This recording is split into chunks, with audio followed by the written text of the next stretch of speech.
Ravings from the grave and salutations, everyone. Dr. Redfield here, and this week's episode is going to be short, sizzling, and right to the point. So clean up that leaking gray matter because I'm about to make a mess of it all with a list of my top 10 hot takes on horror movies. Can I do one? Yeah, as long as it's not Twilight related. It's not. Then I love it. You won't.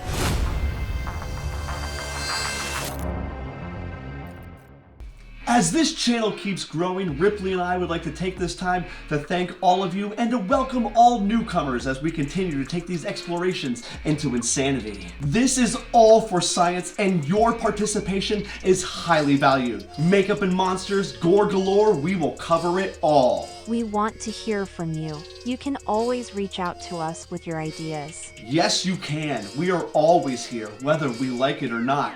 But let's stop wasting time.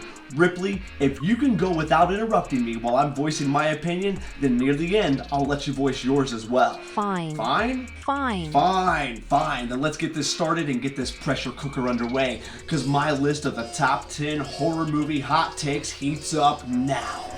Number 10. People killing people in horror movies sucks. Except for Scream. I do not enjoy torture porn. Saw 2 through 34 and the Hostel movies did nothing for me. If I wanted to see people kill people, I would watch the news. It's not the gore that I dislike. I love that shit. Freddy, Jason, Horace Pinker, they're not people. As soon as an antagonist is a monster, I don't care what you do to the victims. Rip their face off, make a salsa bowl out of their skull, I don't care. The only caveat to this hot take is the Scream franchise. It's the horror movie of my generation. Number 9. Scream 3 is better than Scream 2. Scream 3 is actually my new second favorite Scream movie. Scream 2 was just a redo of Scream, but you know, in the college years. Scream 3, on the other hand, was fully aware of the cultural impact this franchise had at this time, and they tried to do something different. When this first came out, I hated it. I refused to watch it for years. Recently though, I did a Scream marathon and fell in love with this movie. Fully self-aware, a little funny, and a lot of violence, it's a Scream, baby. Cringe. Number 8. The Dawn of the Dead remake is better than the original. What the hell did you just have me say? This may come off as blasphemy, and I am fully aware of what I'm saying. George A. Romero's original is a classic, iconic. It's like a comic book that's come to life. But Zack Snyder's vision was more intense and felt more real. The blood looked way better, and nothing against Tom Savini, but the remake zombies were a work of art. Plus, these zombies can run, which is a scientific debate that I fully support. The recently deceased can run. If you don't think so, tell me in the comments below. I've got the data to back it up. Number 7. Monster Squad is better than the Goonies. I know in my heart of hearts that the kids from the Goonies wish they were as cool as the kids from the Monster Squad. I know what you're probably thinking, but the Goonies, hey you guys!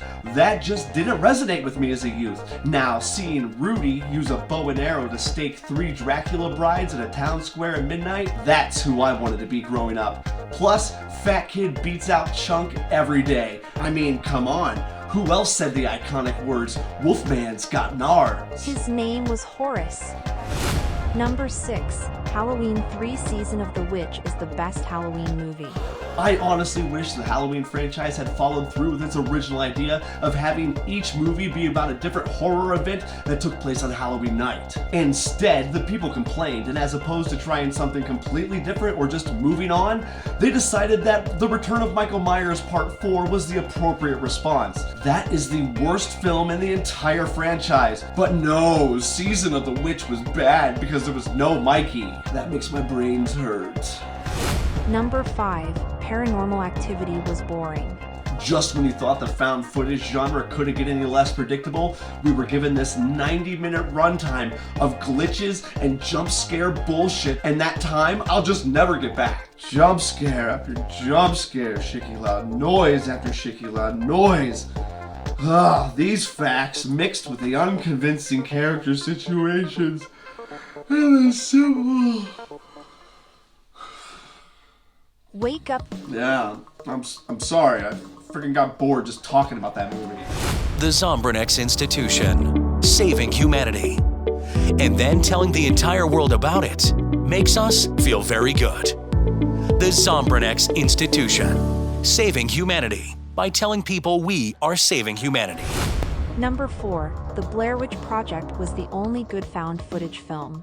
I was a teenager in the late 90s when this film came out, and it had a huge impact on me. This came out just as the internet was taking root on society, and this low-budget feature was the first to utilize this technology for the ultimate marketing scheme. I went into the theaters thinking these events that I was about to see were real. To be honest, I'm still not fully convinced the Blair Witch isn't real. You ready for a hot take on a hot take? I actually enjoyed the second movie even better. You should be ashamed. Ripley!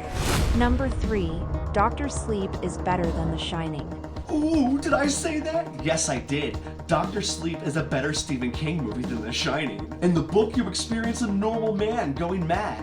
In The Shining movie, on the other hand, Jack Torrance was crazy from the beginning because that's who Jack Nicholson was. Coming just off of One Flew Over the Cuckoo's Nest, there was nothing normal about Jack here. For this fact alone, I could never fully be terrified by Kubrick's version. Plus, there isn't anything that he could have done or enough blood that he could have filled in any elevator that could outshine the raw venom and brilliant brutality that was Rose the Hat. We are the true knot. Number 2. The Mummy is a horror movie. What? The Mummy is not a horror movie. You said you wouldn't interrupt me. Sorry, won't happen again. Thank you. This is a primetime Brendan Fraser big blockbuster action adventure that was actually a horror movie. I fully believe that a completely different score would have changed the entire feel of this movie. I can't help but be freaked out every time I see the scene where Evie is being chased by the mummified resurrected corpse of Anck-su-namun. This is horror hidden in plain sight. We get to see live mummifications, silhouetted suicide, and some truly haunting soul-sucking going on. Your soul is mine. Wrong movie. Sorry about that. Thank you. Ripley's Choice. Army of Darkness was not a horror movie. Whoa, stop it right there. Those are fighting words, Ripley. You either come up with a different hot take or I'm going to shut this down right now. Do not interrupt me, Doctor. I am Ripley, and I will have my say. I love this movie, but it's not a horror movie. It is a standard goofy hero quest where the good guy gets the girl, stops the bad guy, and saves the world. It is like a time period piece set in a semi-horror environment. But this is not true horror. Though this movie should have been a huge cinematic success for Bruce Campbell, and he should have been a larger star than Tom Cruise. I hate Tom Cruise. Again, this is not a horror movie. Maybe for babies, but not for true undying fans of The Evil Dead. You're a jerk, Ripley. Deal with it. Number 1. Idiocracy is the scariest movie ever. This 2006 terror fest directed by Mike Judge and starring Luke Wilson was supposed to be a comedy of human errors, but it was not. It was actually a tragedy of human errors that with every passing day feels more and more like a documentary foreshadowing mankind's ultimate downfall. Yes, it has its funny moments, but 99% of this feature makes me afraid for our future as a species on this planet. If your brains do not rot from this movie, then you're probably just needing more Brondo. It's got what plants crave. Because Brondo's got electrolytes. The top 10 horror movie hot takes to rot your brains. Alright, so I hope we didn't lose half of our followers with these hot takes. Maybe we gained some more. Probably not. But if you want to tell me I'm wrong, or if you want to share your own horror movie hot take, then let me know in the comments below. Again, this is for science. Be sure to like and subscribe to join us for more explorations of insanity. And because she said the word insanity, that's our time for this week. As always, this has been Dr. Redfield and Ripley reminding you to play and slay and play until dead. So Ripley, do you want to hear one last hot take? Not really. Well, I'm going to do it anyways. Terminator 2 was stupid, and robots will never take over the planet. What the fuck? Terminator 2 is not stupid.